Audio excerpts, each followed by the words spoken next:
வணக்கம் மக்களே, சுமதிஸ் கிச்சனுக்கு உங்களை வரவேற்கிறோம். வாங்க நம்ம கிச்சனில் இன்றைக்கி என்ன சமைக்கலான்னு பார்த்தா வெஜிடபிள் பிரியாணி. அதுக்கு பார்த்தீங்கன்னா 1 கப்பு பாஸ்மதி ரைஸ் எடுத்துருக்குறோம்.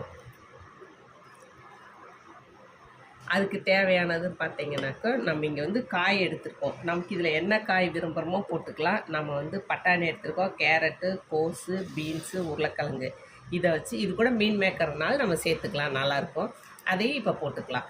அடுத்து இதில் மசாலா பார்த்தீங்கன்னா தயிர், தனி மிளகாத்தூள், தனியாத்தூள் ஒரு 1/2 ஸ்பூன் எடுத்திருக்கோம். இது 1/4 ஸ்பூன் அளவு சீரகத்தூள், அதே அளவு கரம் மசாலா, 1 ஸ்பூனு இஞ்சி பூண்டு பேஸ்ட்டு, கருவேப்பிலை, மல்லித்தலை, கொஞ்சம் வந்து வெந்தயக்கீரை, அதோடது கஸ்தூரி மேத்தி அது எடுத்திருக்கோம். பொரிச்ச ஆனியன் எடுத்திருக்கோம். இதை இப்போ எல்லாம் நாம் உப்பு போட்டு இதெல்லாம் மிக்ஸ் பண்ணி வச்சிடலாம். ஒரு 1 ஹவருக்கு அப்புறம் நம்ம சமைக்கணும். கொஞ்சம் நேரம் இது மசாலாவில் ஊறணும், அப்போ தான் நல்லாயிருக்கும். அது எப்படின்னு பார்க்கலாம் வாங்க. இப்போ நம்ம எல்லா காயும் இதில் சேர்த்துக்கலாம். உருளைக்கிழங்கு, பீன்ஸு, கோஸு,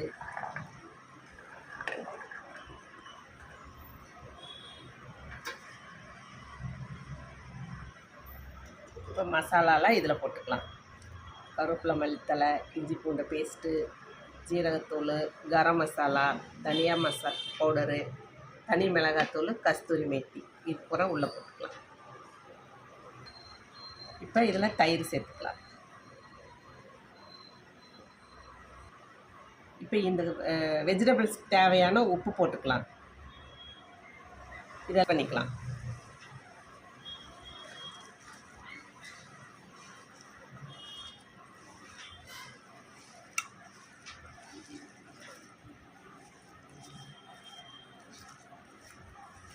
இப்போ நம்ம பொரிச்ச ஆனியனை இது கூட சேர்த்துக்கலாம்.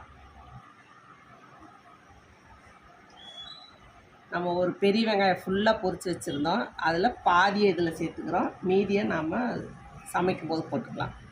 இதில் 1 ஸ்பூனு வெங்காயம் பொரித்து ஆயில் ஊற்றிக்கலாம்.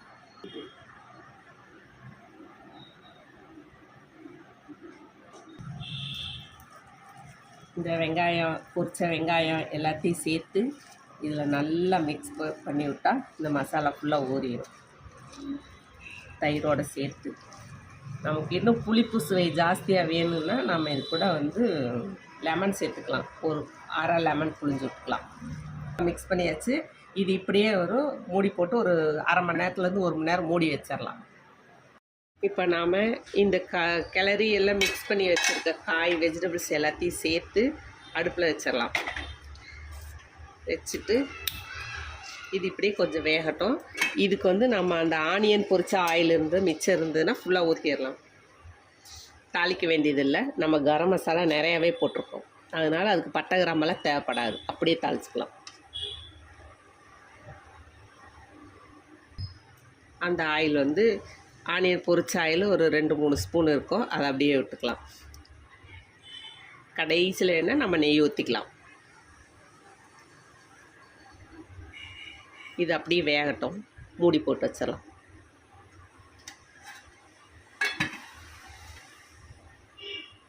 வெஜிடபிள்ஸ் அந்த சைடு வெந்துட்டுருக்கு. இப்போ நாம் இந்த ரைஸ் வச்சுருந்தோம் இல்லையா, அதுக்கு வந்து தண்ணி ஊற்றிக்கலாம். காய் வேகிற டைம் வந்து இது ஊறினா சரியாக இருக்கும். இதை ஒரு 2 தடவை நல்லா வாஷ் பண்ணிக்கலாம்.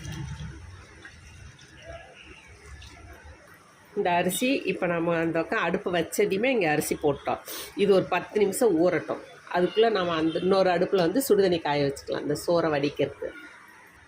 இப்போ ஒரு அடுப்பில் நம்ம வெஜிடபிள்ஸ் வெந்துட்டுருக்குது, இன்னொரு பக்கம் தண்ணி காஞ்சிட்ருக்கு. இது நல்லா கொதிக்கணும். கொதிக்கவும் இதில் நம்ம அரிசி போட்டுக்கலாம்.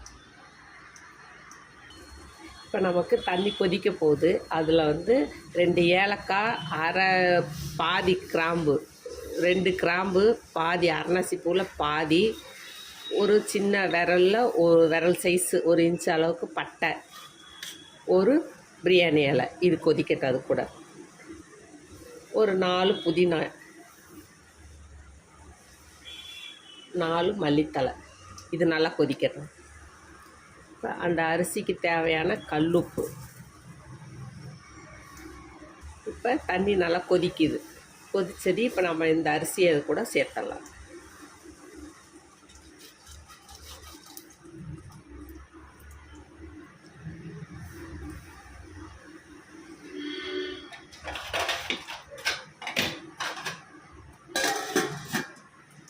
ஒரு 2 நிமிஷம் அது கொதிச்சதி மூடி எடுத்துடலாம். நம்ம வெஜிடபிள்ஸு நல்லா வெந்துட்டுருக்கு. தண்ணியே ஊற்றாமல் அந்த காயில் இருந்தது நம்ம போட்ட தயிரோட அந்த தண்ணியிலே வேகுது. ஓரளவுக்கு இது வெந்துருச்சு. சாப்பாடு வெந்தது இதில் போட்டால் சரியாக இருக்கும். மூடி போட்டுருவோம். இது கொதிச்சிருச்சு.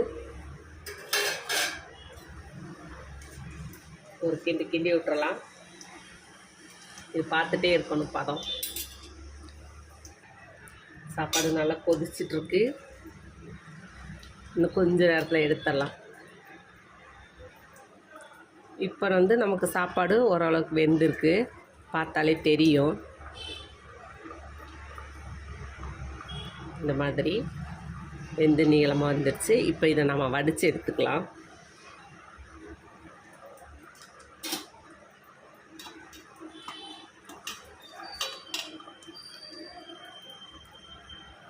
இந்த மாதிரி ஃபுல்லாக வடிச்சிட்டு பார்க்கலாம். சாப்பாட்டை வடிச்சிட்டோம். இப்போ நமக்கு இந்த அடுப்பில் வச்சுருந்த காயெல்லாம் நமக்கு நல்லா வெந்துடுச்சு. அடுப்பை நல்லா சிம் பண்ணிக்கலாம்.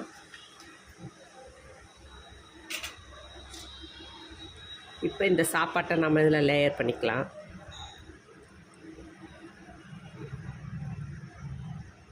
இப்போ ஃபுல் ரைஸையும் இதில் வந்து நம்ம போட்டோம்.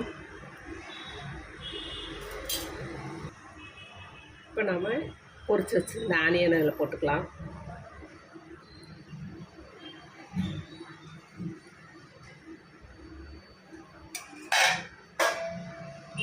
மல்லி புதினா போட்டுக்கலாம்.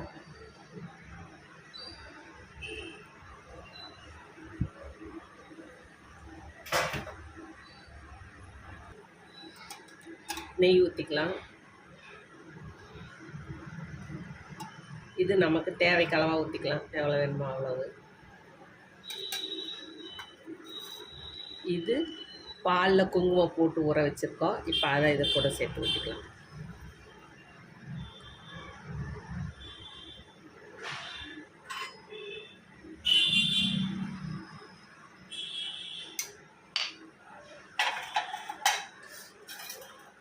ஒரு பிளேட் வச்சு தம் போட்டுடலாம். நாம் வடித்து வச்சுருந்த தண்ணி, அது தண்ணியை சுடுதண்ணி இது மேலே வச்சு கீழே வச்சு அடுப்பை வந்து ஒரு 2 மினிட்ஸ் மீடியமில் வச்சு தம் போட்டுக்கலாம். ஃபுல் ஆவி வந்ததையும் நம்ம அடுப்பை வந்து ஆஃப் பண்ணிடலாம். இப்போ நமக்கு சாப்பாடு நல்லா ஜம்முன்னு வந்துச்சு. தம்மை ஓப்பன் பண்ணி பார்த்துடலாம். ஆவி பறக்க பறக்க வெஜிடபிள் தம் பிரியாணி ரெடி ஆயிடுச்சு. வாங்க சாப்பிட்லாம்.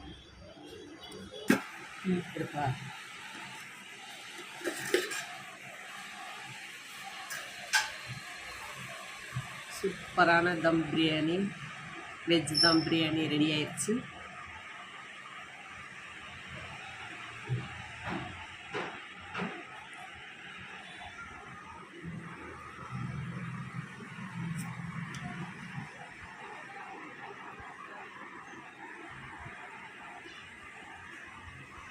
இது கூட ஆனியன் ரைத்தா வச்சுக்கலாம். நான் மசாலா சுண்டல் வச்சுருக்கேன்.